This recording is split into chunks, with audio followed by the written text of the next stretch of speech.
And here we go again. Hey, everybody, I'm the Dr. Bob Lee from 107.5 WBLS. Welcome, welcome, welcome. Welcome to Open. Coming up on today's show, we're here from the CEO of the Southern California Virtual Business Center, who will highlight an important grant offered to her. It's a wonderful business that she can positively shape the business ecosystem in her community with. And then we'll speak to a three-time Grammy Award-winning artist, producer, and singer. We'll speak about his career journey and highlight his latest project. Plus, we'll sit down with a restaurant trend expert and the senior director of marketing for Informa. We'll highlight how fresh flavors, cutting-edge tech, and eco-friendly solutions are poised to transform your dining experience like never before. Then we'll sit down with a nonprofit executive leader who he's going to speak about the work that her organization is doing to celebrate women and so much more. So stay back. We'll hook you up. And I got to give a big shout out to the Women's Conference with Ann Tripp and Margot Jones. It was the 9th annual Women's Business Conference and Spa Weekend. It was wonderful.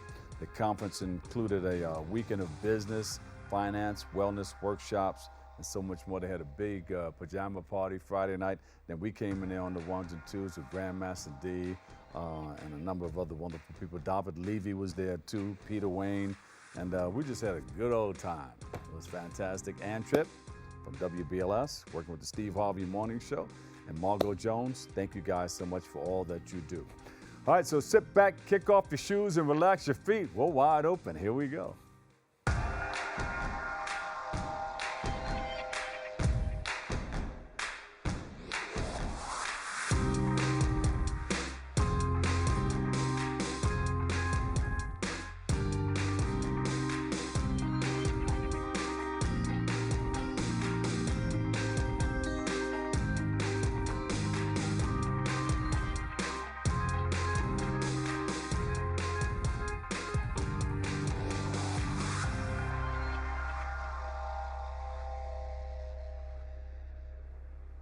Here we go. Hey, everybody, I'm the Doc Bob Lee from 107.5 WBLS.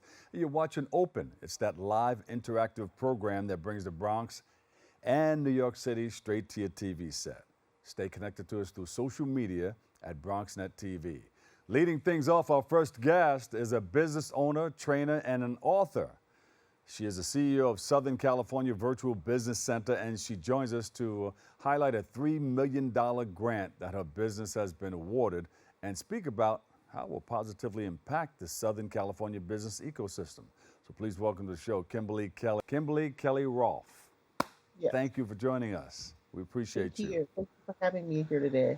All right, so tell us about, you're in the money, huh? But you had to file for that grant, put in for it, and all of a sudden? Which is interesting because I had a 20-year career as an accountant. So yes, I am in the money. We can sing about it, right? We're in the money. We're in the money. I am in the money. I am the director of the Southern California Entrepreneur Ecosystem, where we capacity training for diverse suppliers to secure corporate and government contracts. So I train businesses to secure contracts. That's wonderful. So you needed money for it. You put in for the grant, and then I know you were very excited when you got it. Yes, very excited. We won a $3 million grant with the Minority Development Agency under their Capital Readiness Program, which is a program that the government essentially is utilizing to get capital to entrepreneurs. And anybody that's been in business for any period of time, you understand getting capital is not the easiest thing in the world. No, it's not. I know. So tell us about your wonderful business and how, what you're doing to help out people in our community. Absolutely. Well, our parent organization, which is our nonprofit Covered Community, is actually who won the grant. And then our business center is the Southern California Virtual Business Center, where I serve. So it's really exciting because we have an opportunity to be able to serve businesses in a way that we've never been able to before. Beautiful, beautiful. What is covered? You got the community relationship with Southern California Virtual Business Center. Yes. So Covered Community is a 501c3 organization, and through our Southern California Virtual Business Center, we provide services to entrepreneurs throughout Southern California, as well as we provide opportunities for entrepreneurs throughout the country. So you're doing some great things out there. And then you have something called the MBDA Capital Readiness Program. Yes, so How's the that MBDA, utilized? yes, so the Minority Business Development Agency is who awarded us that $3 million in order to support diverse suppliers. So it's a tremendous opportunity because essentially what happens is we're able to train businesses essentially anywhere in the world to be able to secure corporate and government contracts. Once you have a contract in hand, you need to be able to get capital. And I know that firsthand because when I won my first contract in 2015 for $1 million, the first thing I had to do was figure out how to get capital to make payroll. So I've been an advocate of small businesses being able to get the capital they need once they receive a contract in hand. Yeah. And as a contract can be a game changer for a small business. Yeah. I know it took a small business from struggling to pay bills to generating over $1 million. Woo, all right. So is your grant like for 5 years, 2 years, or what? Because you're going to need more. It's a 4-year grant. It's a 4-year grant. It is a 4-year grant, and yes, you do need more. We do need more. It's a matching grant, so we actually have partnered with a couple of banks and other organizations. Our partner on this is University of Southern California, where I was a professor, and now I'm the director of our Southern California entrepreneur ecosystem, which allows us to continue to support these businesses. And so they're one of our partners in terms of the work that we did. Who makes up that ecosystem? The ecosystem is primarily the Southern California Virtual Business Center, the University of Southern California, and then we have a whole host of partners that includes everyone from bankers to the small business development centers to the CDFIs, which are organizations that help small businesses to secure capital. And then we work with a host of organizations, corporations that we can essentially access to help our businesses to connect to the contract opportunities that are available. And let's hit this one more time. How does the Capital Readiness Program impact the Southern California entrepreneur ecosystem? Yeah, so what the Capital Readiness Program does is it supports the various programs that we have within the Southern California entrepreneur ecosystem. These programs include, we have 4 accelerator programs that prepare businesses to be able to scale and grow. We have a capital readiness training program that essentially helps the businesses to get the money.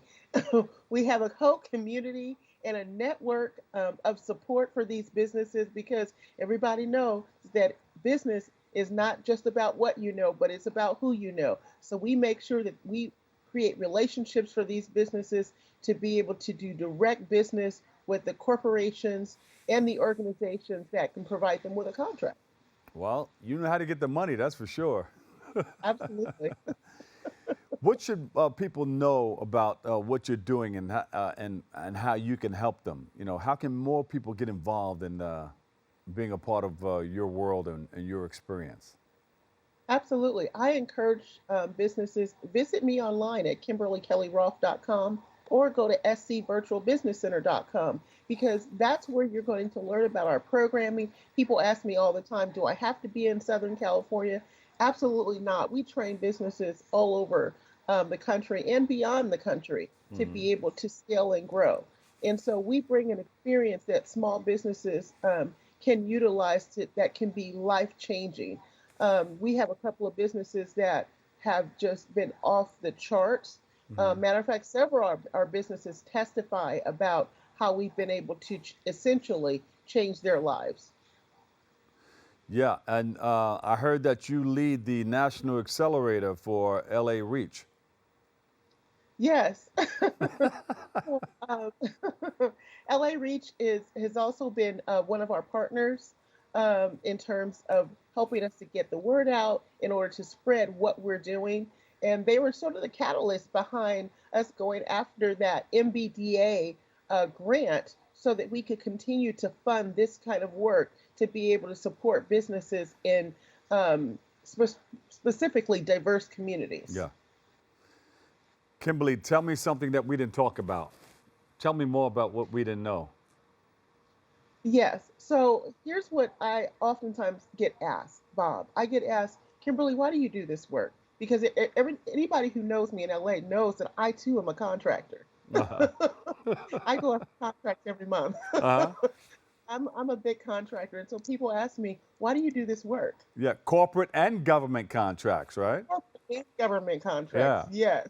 And so they ask me, why do I do this work? And I say, my answer is really simple. My goal is to change my community because Uh, I recognize that small businesses change the world. They employ most of our community. And when we can grow and scale businesses within our community, what happens is we create jobs. We create jobs that give people in our communities careers. Those people become homeowners, and then ultimately they're able to own their communities. That's why I do the work that I do. That's the impact that I'm looking to make. And that's probably my reason for being. yeah. So, And you know, government supports businesses because you can put people to work. You can put a community to work. You can put a lot of people absolutely. to work. So to Well, give you all the incentives. small businesses employ most of our country. And many years ago, I've gone to the White House a couple of times to advocate on behalf of small businesses. Yeah. But one of the things that I heard in 2015 that essentially was a life changer for me was if every small business in this country employed one more person, we'd have total employment in this country. All I could think about was my community. If I actually work to achieve that goal, how does that impact my community? Hmm. And so I wanted to see that change come about.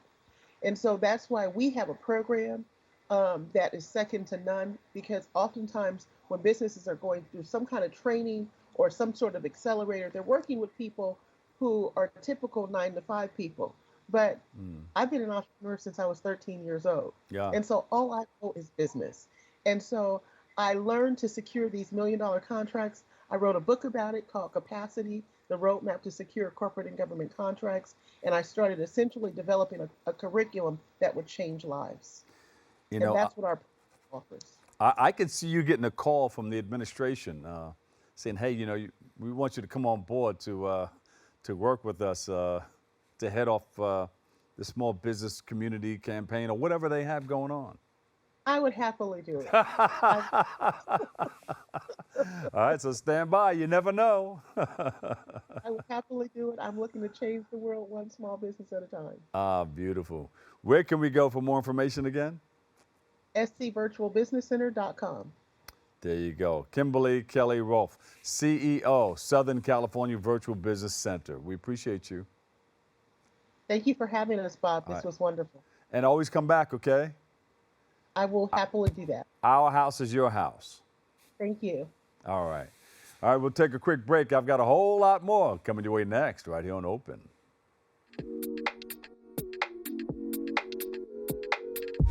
Thank you, BronxNet. Congratulations on 30 years. What an amazing accomplishment. On behalf of myself, Alina Dow, and I represent the Dow Twins and the Dow Twins Show, who are young producers. They started, I think, when they were 11, and now they're 14. They started making 30-second little fun facts, and now they are doing 30-minute shows. And it goes to a testament of how much you guys do in the Bronx to make young people want to continue to be involved. I wish you 30 more amazing years and beyond. Thank you for what you do.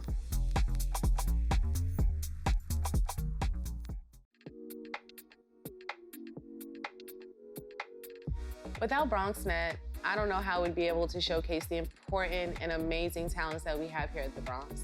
We've been able to feature lots of great artists, performers, people who deal with coffee and small entrepreneurship businesses, discuss controversial topics, and also be able to share the voice of residents that might not normally have access without a place like BronxNet.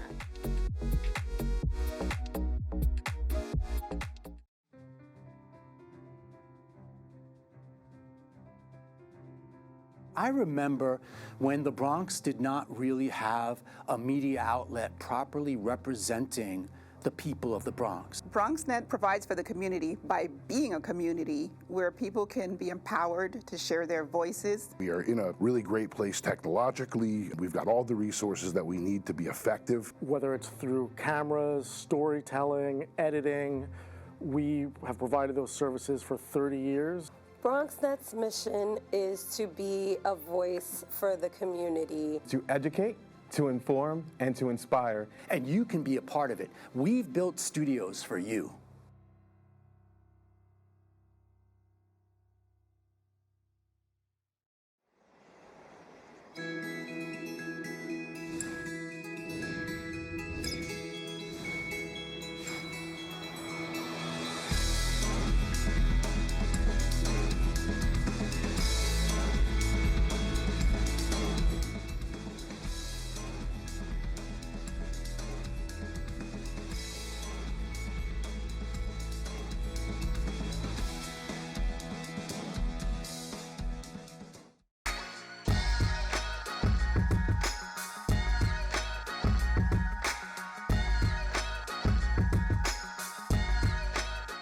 And big shout out to everybody who participated in Bronx Week. It's always spectacular. Everybody who covered it, thank all the honorees. Congratulations to you, and looking forward to it again next year.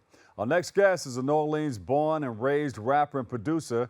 He's co-produced hits like Lil Wayne's Carter 3, his album, and In My Feelings by Drake, and has worked with other notable artists like Kanye West and Chris Brown, all of whom we played over 107.5 WBLS, and we touched the lives of people here at BronxNet also. He joins us today to speak about how he got into the music and entertainment industry and so much more. So please welcome to the show Darius Deezle Harrison. We call him DDH. DDH, I don't know, I'm just saying. Thank you, brother. DDH, Thank you. Yeah. Hey, man, thank you for joining us. And I'm glad to be here. I hear that you're a part of the family. Yes. I heard you were my cousin. I am. Yeah, that's what I'm hearing. You're part of the Bullion Foundation, right? Yeah. Well, big shout out to them too. We want to thank them for all the work that they do. How did you get into this business? You know, how did New Orleans, growing up in New Orleans, shape your love and your flavor for wanting to get involved in this? So I had an uncle who was a bass player, and he used to babysit me and my cousin because he would be home during the day and all his gigs were at night. So he was the one who was able to, you know, hang out with us during the summers and stuff. And at 5 years old, he would have us sit on the edge of the bed while he would practice so he can keep an eye on us. But as he'd be practicing, I would think to myself, man, this is the coolest dude in the world. And I think that's what I want to be when I grow up. Yeah. So you gravitated toward that bass. Yeah, I actually play bass in my band now. But my initial instrument was, my first instrument was harmonica, actually. And then after I broke my harmonica, I ended up playing saxophone at 9. I started playing alto sax. So I played that for like 13 years. And then, and then started singing and rapping and writing songs and learning how to produce by using 2 boom boxes to record and do overdubs. On the cassette, right? You hit the cassette, the pause and play? Yep. I know about it. That was how I started. Yeah. So you have people all throughout life, in your life, to help you with your music career? You know, career-wise, no. Help me with playing, yes. But something that we, and still kind of do in New Orleans, have a lack of is people who are actually in the business that shared the information. And, you know, that was always a point of disconnect because there's so many talented musicians and instrumentalists here who get gigs and travel the world getting gigs.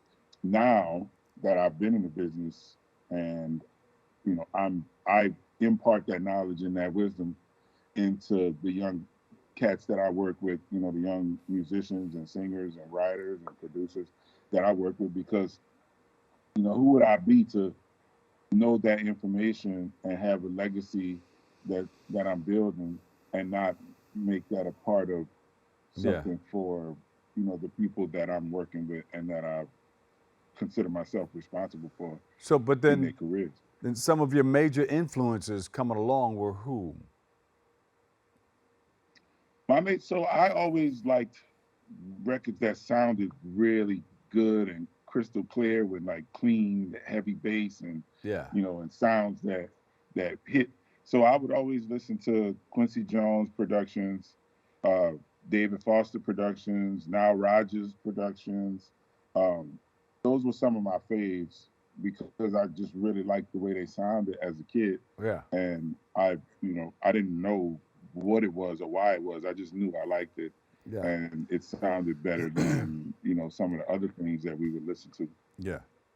Hey, Deezle, how did you get the opportunity to work with some of the best hip hop artists in the business? Can you tell us about some of the celebrity artists that you had a whole So lot my of fun mentor working Donald with? Harrison. So my mentor Donald Harrison Yeah. really groomed me for the for the big leagues, let's call it, because I was diligently working for years. I had put in my 10,000 hours, but there were a couple of things that I lacked as far as knowledge is concerned, and the ability to take songs and make them into what they needed to be, and to do that consistently. So Yeah. Donald showed me some nuances to my production and things that I was doing that he taught me that could help me to get to that level. So once I did get to that point, I was in my studio one day and phone rang, and my wife at the time, she said, "Oh, somebody wants to talk to you." He says it's Slim from Cash Money. And I said, "Well, tell whoever that is on the phone to, call me back when they're serious about business." Yeah. And I said, "Hang up." So she said what I said and then hung up the phone. Phone rings right back. She says that the person on the phone says, "Tell him that it's really me." Yeah. So I go to the phone. I'm like, "Hello?" She was like, he said, "Hey, in his voice, 'Hey, man, this is Slim from Cash Money. I want you to come work with us."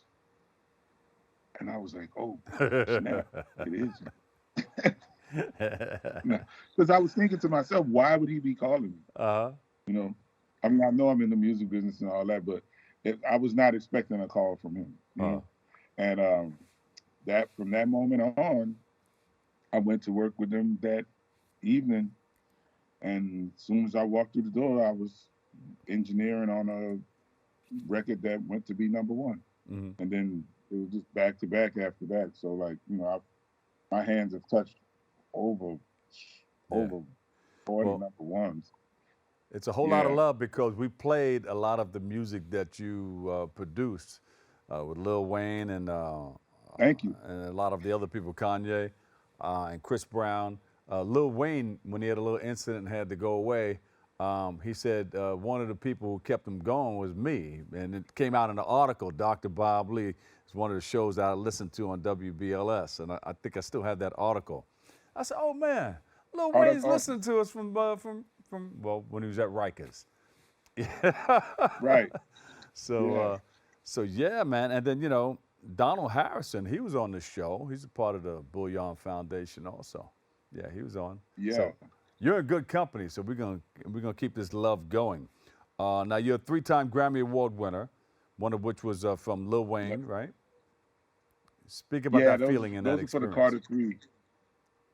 So, it's pretty overwhelming. Like your first time winning Grammys, I'm on the red carpet and I'm standing in line to be interviewed by MTV with the who's who of the music business and really popular artists at that time, which I have been used to being around, but just the whole red carpet experience, the press, the so much going on, the this, the that, and I'm standing up, and then all of a sudden I turn around, and right here in my face is Natalie Cole. I'm like, oh snap! Like it's Natalie Cole. I didn't freak out, but just like those kind of things.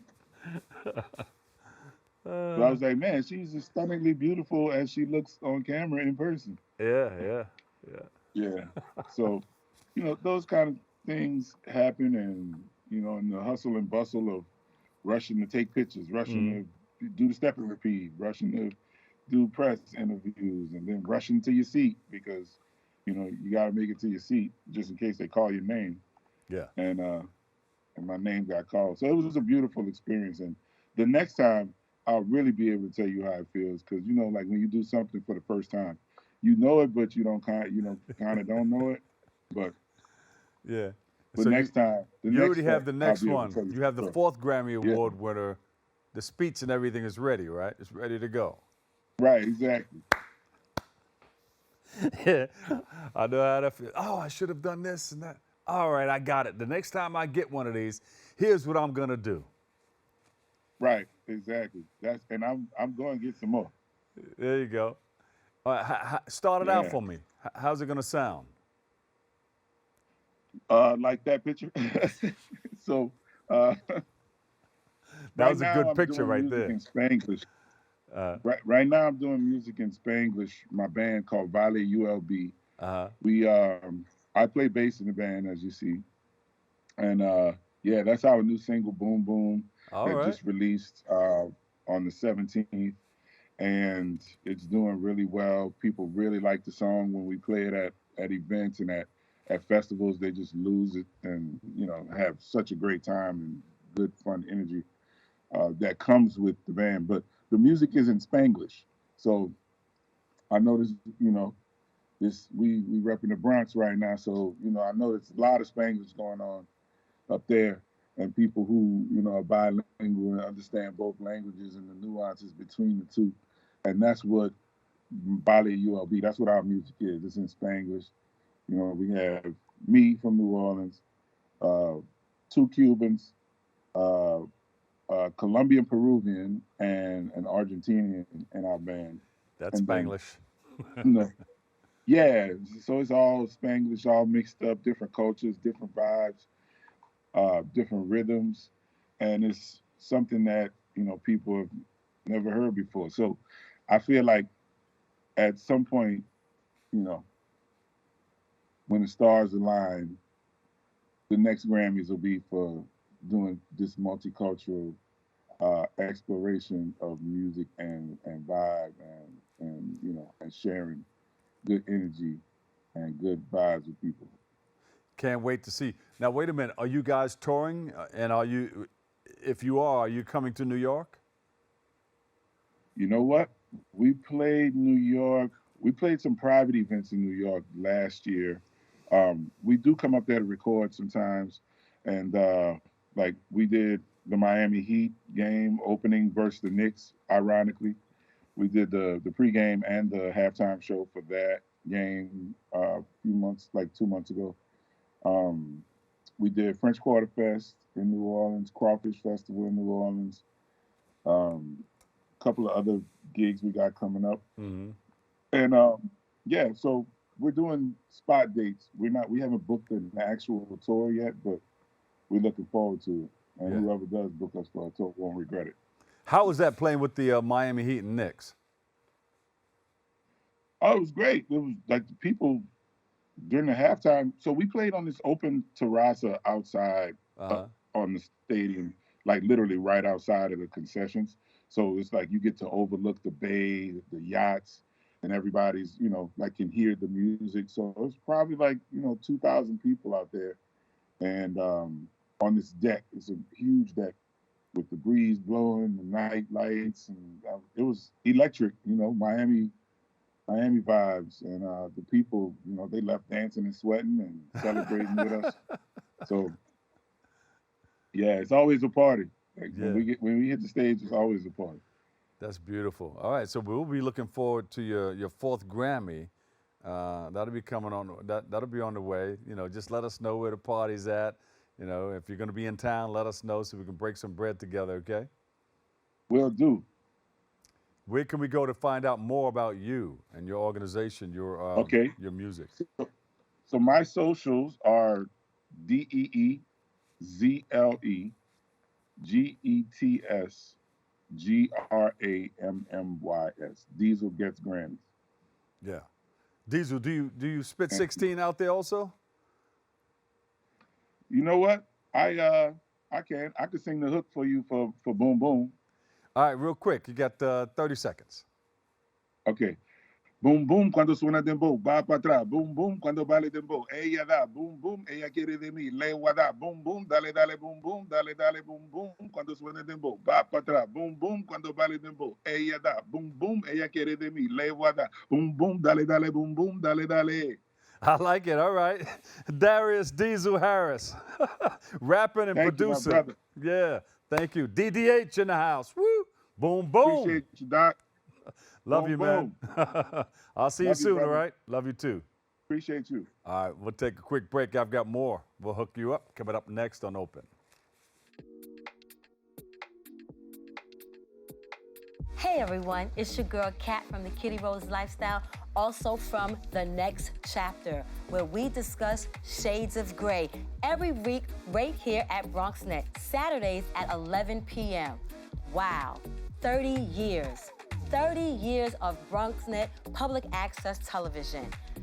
I'm a girl from Brooklyn and came to the Bronx 25 years ago, started my journey on BronxNet on public access television in 2016, and BronxNet is where I got my start. BronxNet, I feel like, is a home away from home. They support all of my endeavors, and I wouldn't have been able to be on any of the other channels if it wasn't for the fundamentals that I learned right here at my start here at BronxNet. So I am so appreciative. My son says I should stop telling people I'm from Brooklyn because I've been here now, Bronx Strong, for 22 years. So I'm so grateful, and I wish you much success in 30 years, 30, 30, 30, 30, 30, 30, 30, 30 more, because public access is necessary so that people like myself can have a voice. Yes, BronxNet, it's your girl Kat from Kitty Rose. Check me out every Saturday at 11 p.m. right here, Channel 68, The Next Chapter, where we discuss shades of gray.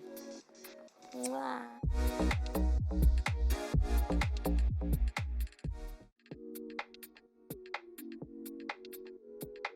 The ability to have my show during this time is helpful because I can stay connected with my friends, still interview people, and share my content.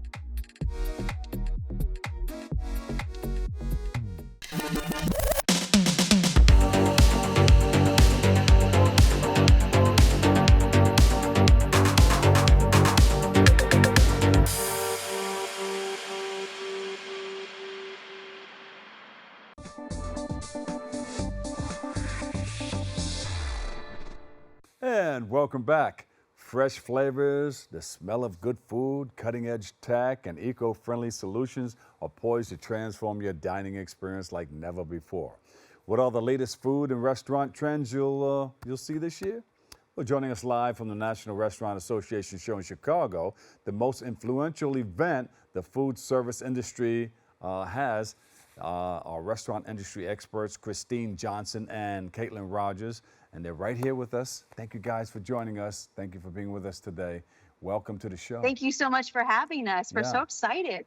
Yeah, you know what? I see all the food. I see the everything that's going on there. You guys look like you're all set up and ready to go. Well, the show floor just opened a little while ago, but let me just tell you this. This show is huge.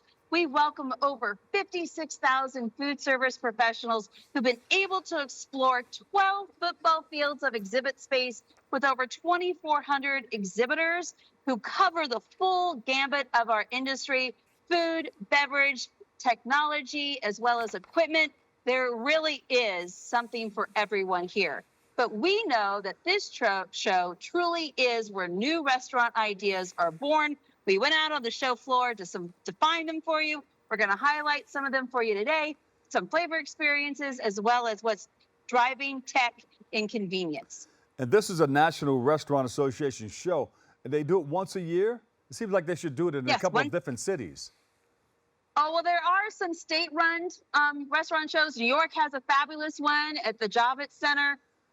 But this is the National Restaurant Show, and it's also the International Show. We have quite a following that comes here from across the world. We have 115 countries here. So we really are the mecca of food. This is the one to be at, the place to be. This is the one. That's right. Yeah. So tell us more. They start coming in. The doors open, and you open until what time today? We're open till 5 o'clock today, and then tomorrow we close at 3 o'clock. All right. So is it all week, or is it just a couple of days? It started on Saturday. It's a 4-day show, and yeah, we've been busy the whole entire time. Yeah. So are they going to be cooking up things? When people come through, what should they expect? Well, we have a lot of things going on, a lot of product demonstrations from our exhibitors, but we also have culinary stages. We have Chef Rick Bayless, Jeff Morrow, Nina Simone. We have a lot, Sizemore. We have a lot of different chefs that come into our show and demonstrate for all the attendees. But we're really excited to share some of the trends that we're seeing from a food perspective for you and what you'll probably see in restaurants going forward. And we'd love to have everyone come, but this is really a show for industry professionals. So we have a lot of food service professionals here. We're not open to the public, unfortunately, so you really have to be part of the industry to really get in on the action. Right. Yeah. What are some of those trends that we should expect in 2024 and beyond?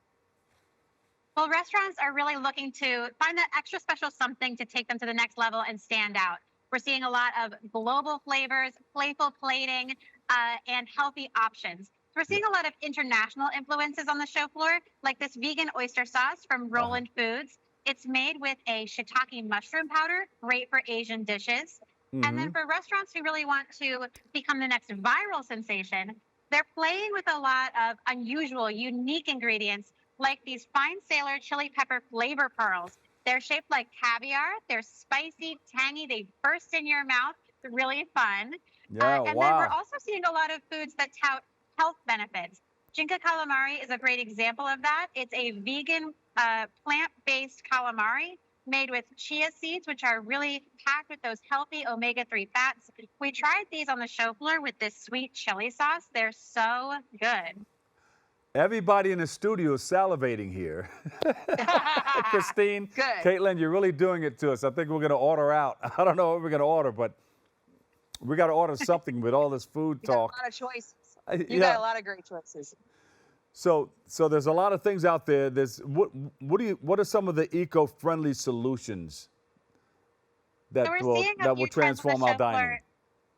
Yeah, absolutely. We're seeing a lot of trends on the show floor that are being driven by consumer demand. Sustainability is one of those. So the restaurants are leaning into brands like Beyond Package with these recyclable, dishwasher-safe aluminum cups, and Zero Acre Farms. They make a cooking oil from sugarcane, which uses 99% less water than traditional oils. And another big trend that's being driven by consumer demand is snacking. I mean, we all love a good snack. Yes. But with the rise of remote work, the food service industry is looking for those snackable moments. So we're seeing more bite-sized grab-and-go options like these mini cookie pies from Eli's Cheesecake. They're small, filled with this chocolate ganache. They're so good. And we're also loving these new Lunchables crispy grilled cheesies from Kraft Heinz. They go from frozen to crispy in 60 seconds in the microwave, thanks to their packaging technology. We didn't believe it was possible, but we tried them, and they really are crispy. Absolutely. That with some tomato soup. So good. Oh, wait a minute. Can we get this online? Or how do we get this? You can buy this at the grocery stores. They're available in They're at the grocery stores already. Yeah, they're at the grocery stores. Some of these products are available in your grocery stores. Some of them are sold direct to restaurants, so you have to go to your local restaurant to find them. All right, let me write some of these down. What do you recommend? We recommend the crispy grilled cheesies. I'm gonna get those for my kids for sure. And then you want to? Oh yeah, you got to try these Eli's Cheesecake mini chocolate chip cookie pies. Yeah, they melt in your mouth. Yeah, how do you what's the name of that one? What do you ask for when you go to the store? Eli's Cheesecake. Eli's Cheesecake cookie pies. Yeah, they're a Chicago-based company. They're really good. Yeah. Oh shucks, my God. All right, you guys got me. All right, where do we go for more information? How can we continue to follow you guys? Where are you going to be after this? Well, can I tell you a little bit about tech? Would you like that? Briefly, they get 30 seconds. Okay. Well, because AI and tech is really driving everything. We're seeing tech through the drive-throughs. We're seeing techs in the kitchens with Yes. voice command, but we're also seeing tech from recipe development with Kraft Heinz and Not Mayo. They made a mayo that's called No Mayo, and they did it through AI. So you got to check those out. Those are available in the store too. But AI really is driving our industry forward, and we're embracing it here on the show floor. And you can visit us at thenationalrestaurantshow.com. And thank you so much, Doctor, for having us today. I love you guys. Thank you. Thank you for your presentation. It was wonderful. Thank you. All right. There you go. Christine Johnson, restaurant trends expert. Caitlin Rodgers, Senior Director of Marketing, Informa Connect. Thank you guys so much. Love you. All right. We'll take a break. We'll be back with more next. Hello, my name is Tyrone Lowe. I host a show at BronxNet called The Legends, where I bring real legends, DJs, upcoming artists, actually people from the past that's into entertainment. I want to thank BronxNet. First of all, I want to thank for the 30 years of the actually being active here. It has opened a lot of doors for me to the point where I'm branching off to have my own network. Fulfill your dreams here. That's all I have to say.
And welcome back. Oh, so nice to be a part of your life and your space and time. Thank you so much for having us.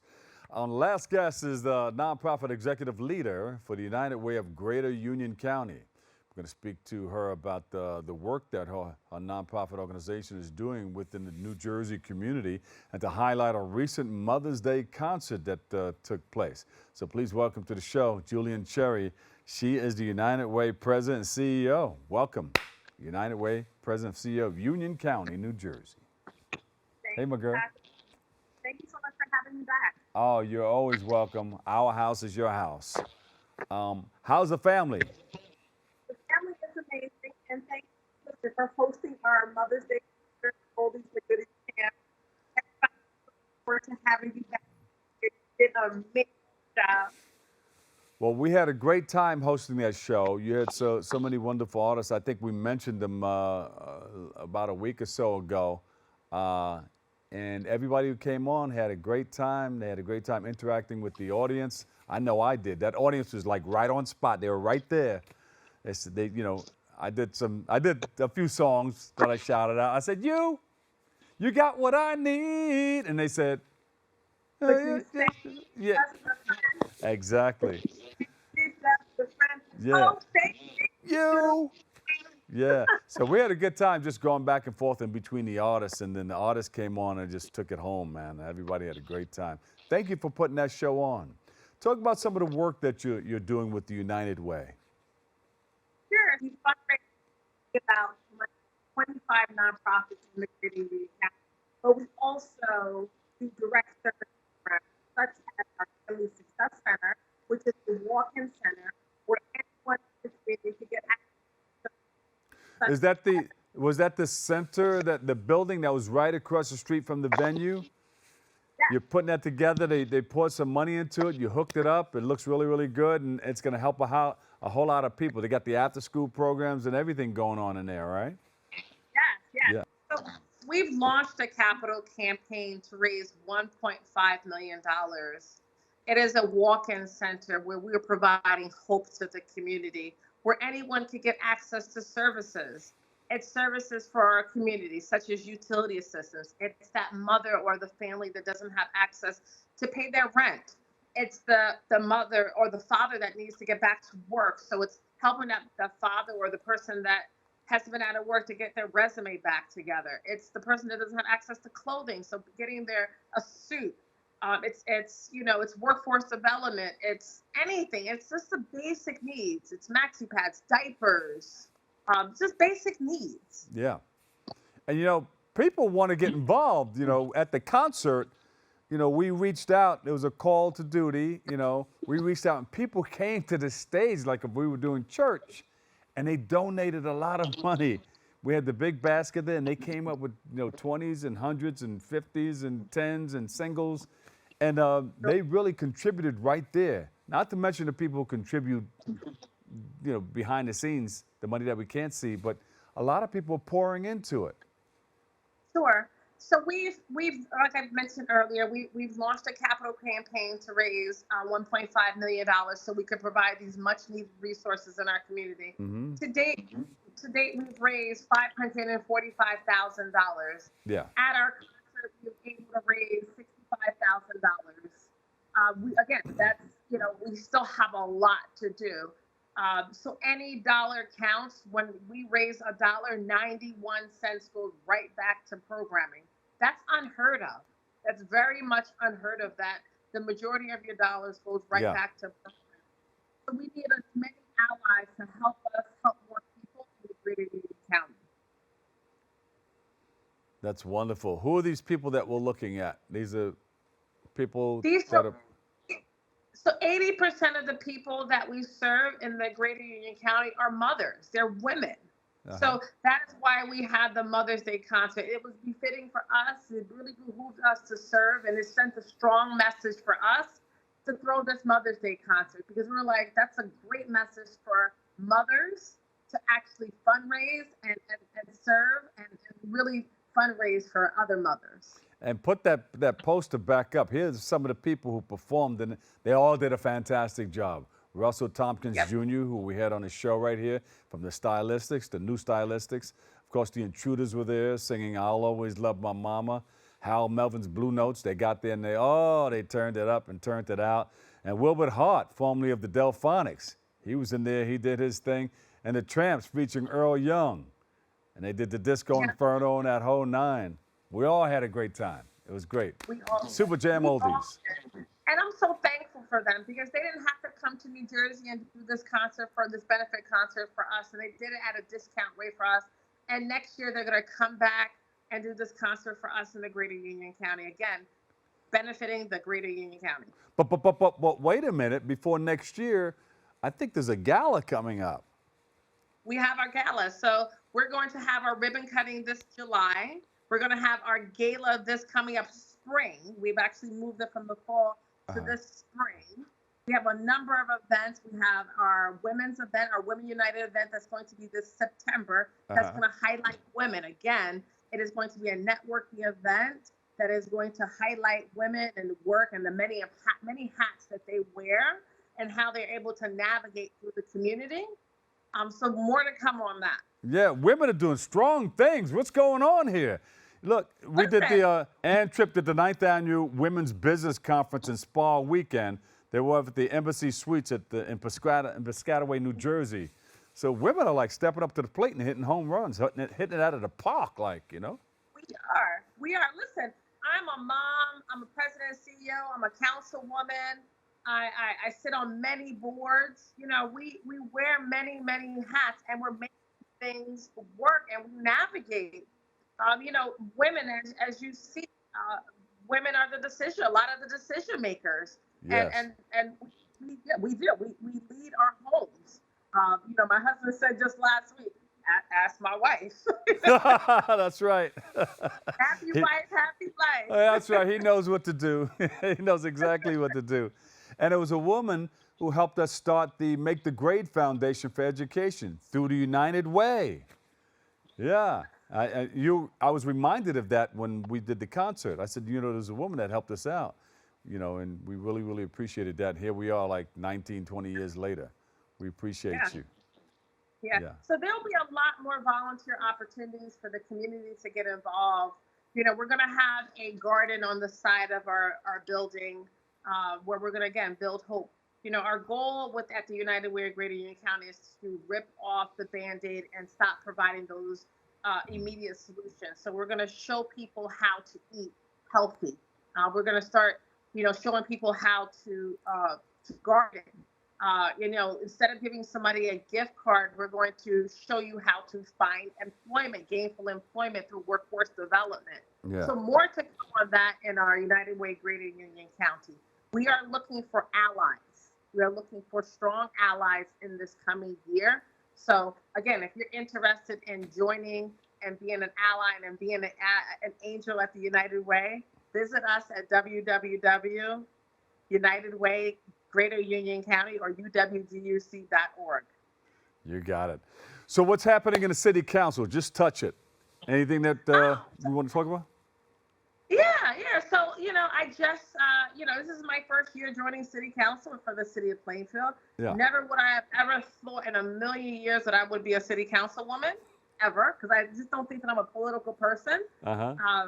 So last year, I put my hat in the ring, and I won by a landslide. Woo! There you go. Yep, I'm the first Haitian American councilwoman for the city of Plainfield, and I'm just doing the work. You know, I walked every day last year from January to the primary June, and I looked at my constituents in the face, and I promised them that I would do the work for them. And I would, you know, be their voice, to be the voice for the community. I'm doing just that. I'm keeping the word, and you know, I'm not playing the politics. I'm actually being honest with them, and I'm you know, doing the right thing. Yeah. Well, my good friend, your mother is so proud of you. You know how proud. You know how proud she is. Yes, she is. She said, "My baby's doing her thing." She is. She is very, very proud. She's very proud. You want to give a shout out to some of the people that, family and some of the members that work with you, whether it be in City Council or United Way? I do. I want to give a shout out to the entire Plainfield City Council, the United Way Greater Union County. You know, I always say this, my team at the United Way Greater Union County, I lead, but my directors run it. You know, I have an amazing team. You know, we provide hope every day, and it's hard. It is hard. It's hard every day because, you know, we service roughly about 6,000 people. And, you know, when you look in someone's eyes, you never know that it's the last $3 or $4 that they're going to take a bus to your center. And it's our goal. And I've sat down with my team time and time again. And I said, I want to make sure that we provide all the resources necessary for that person to thrive. So we want to make sure we provide all the resources. So, you know, when we have that person that's in front of them, make sure that we ask them every question. What else? What else can we provide them? Right. And then we get all the necessary contact information so that we're able to follow up with them and that they know that to come back to us. So we're seeing face in the community. And that's why people have been coming back to us time and time again. They don't just come to us they come back to us for wraparound care. They come back to us when they need employment, when they will come back to us and say, you know what, Julienne, you know, I have a cousin that needs assistance. Can you provide help? And I've had someone just several months ago, just got them back on their made a donation to us. They were gainfully employed and they made a donation and said, Julienne, I'm so thankful that when I was down on my luck, and they gave me $100, and I said, no. They were like, no, I want you to help another family. Mm-hmm. I just was in tears. I was in tears. Beautiful. And I was so thankful in that moment. It was her way of giving back and making sure that it was full circle. So I just want to thank everybody in advance in the greater Union County, throughout the state of New Jersey, that's going to be an ally in the coming year for the greater Union County, for us to provide resources in the community for our neighbors in need to thrive. Yeah, I mean, people know. I mean, it's a circle of love, and you get by giving is one of the paradoxes of life. So when they hang out and see good people like you, they know they want to be a part of that. They want to be a part of that. And it just takes one simple offering of generosity. Yes. And it's not just, when you donate for not just that person, but you help future generations. Yes. We launched a VITA program this year. VITA program is our tax preparation. So think about this. The tax preparation program is helping someone receive just getting their tax dollars back. Yeah. That helps educate and that actually helps get money back for not just the family, but help the child with nutritious food. It's helping the grandmother. It's helping the husband. It's helping that individual get access to nutritious foods, but also medication. It's a secular. It's so it's not transactional. But I just want people to think that it's not okay. Well, I'm helping you get your tax dollars back. No, so many more things that you're helping that family structure to thrive. Beautiful. We love everything that you're doing. Before we go, give us information on where we can go to get more information on you and your organizations and what you're doing, so we can follow. Well, I'm under LinkedIn under Julienne Cherry. I'm on Facebook under Julienne Cherry. Follow me.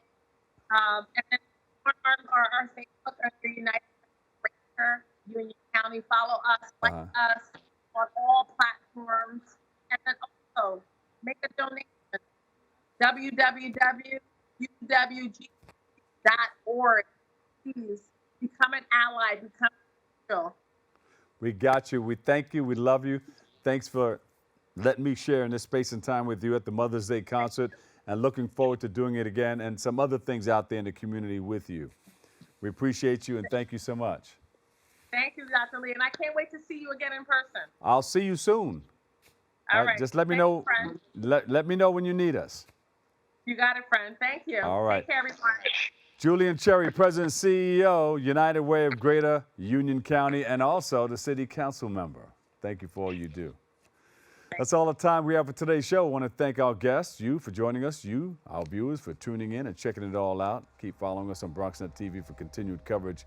You may want to join our hosts, Kevin Arlene, Darren Jaime, and Rena Valentine for new episodes of Open Tuesday, Wednesday, and Friday.